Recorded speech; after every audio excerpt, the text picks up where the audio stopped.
Bismillahirrahmanirrahim. Assalamualaikum warahmatullahi wabarakatuh. Setiap tindakan yang dilakukan oleh seorang mukallaf Islam baligh dan berakal, itu akan terjadi padanya salah satu dari perkara yang 5, antara wajib, sunnat, mubah, makruh ataupun haram. Ada hukum dasar dan ada hukum yang berubah sesuai dengan tuntutan keadaan. Sebagaimana sering kita sampaikan, salat fardu 5 waktu itu fardu ain. Tetapi ada kondisinya, mengerjakan salat fardu 5 waktu itu bukannya berpahala, malah berdosa. Siapa?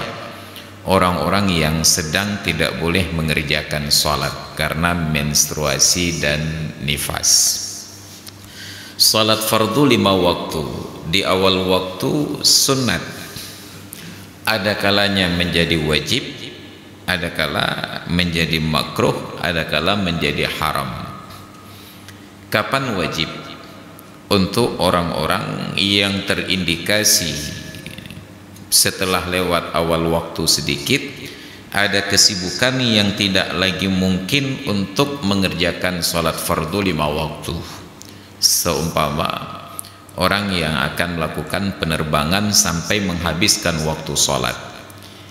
Umpama ketika dulu sebelum COVID ada penerbangan ke Jakarta dengan pesawat jam 4 sore.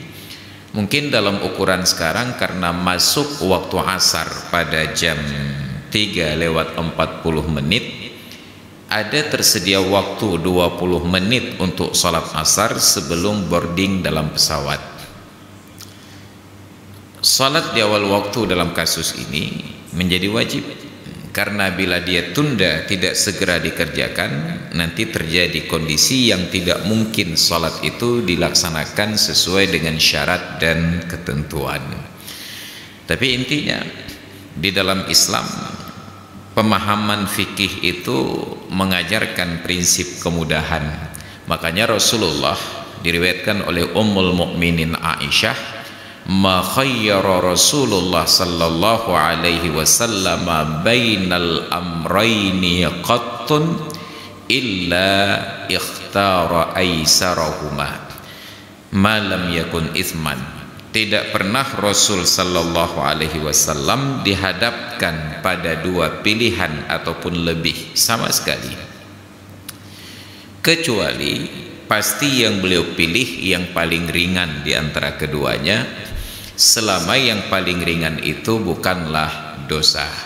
Maka terkait sholat fardu 5 waktu, mungkin dalam kondisi hujan begini, sepatutnya tadi pada sholat maghrib kita bisa jamak takdim. Sholat maghrib jamak takdim bukan karena musafir, bukan karena sakit, tapi karena turun hujan. Maka kita berada di masjid, sholat berjamaah, waktu maghrib tadi hujan, imam mengajak, mari para jamaah karena sedang turun hujan dan ini sholat maghrib, kita niatkan jamak takdim. Nanti setelah salam kita lanjut dengan sholat isya apabila masih ada hujan. Tapi kalau hujannya berhenti, tidak boleh lanjut sholat isya. Syaratnya hanya sampai takbiratul ihram saja. Secara teori benar dan sudah pernah dipraktikkan, tapi pada kenyataan tidak mudah untuk melakukan demikian. Seumur hidup saya baru mempraktikkan salat maghrib dan isya jamak takdim karena hujan 1 kali. 1 kali saja. Itu di Masjid Al-Furqan di Brawi. Kebetulan yang jadi imamnya Dr. Idris Mahmudi, mantan Kepala Mahkamah Syariah Provinsi.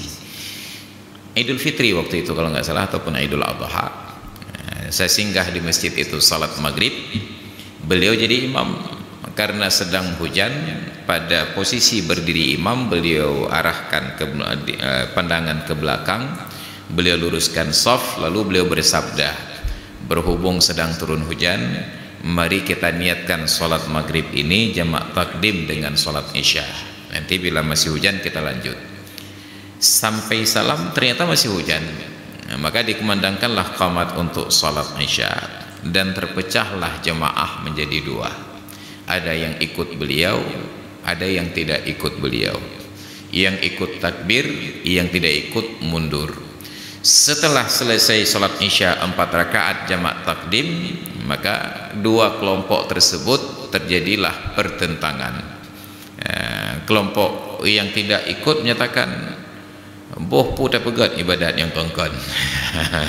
Kau menantengku. Nah, masalahnya gepangguk pada saya. Kau menantengku. Kelompok yang salat jamak takdim, termasuk saya di dalamnya, juga menyatakan, boh kepecit tebut manyang-manyang menyahajir tebut. Kau menantengku. Kabar tengku lah. Jadi akhirnya kedua belah pihak saya menjadi pihak yang harus diyakinkan. Ini contoh, walaupun secara ilmu boleh, ternyata secara praktek tidak mudah untuk melakukan. Jadi Rasulullah contohkan kemudahan di dalam agama.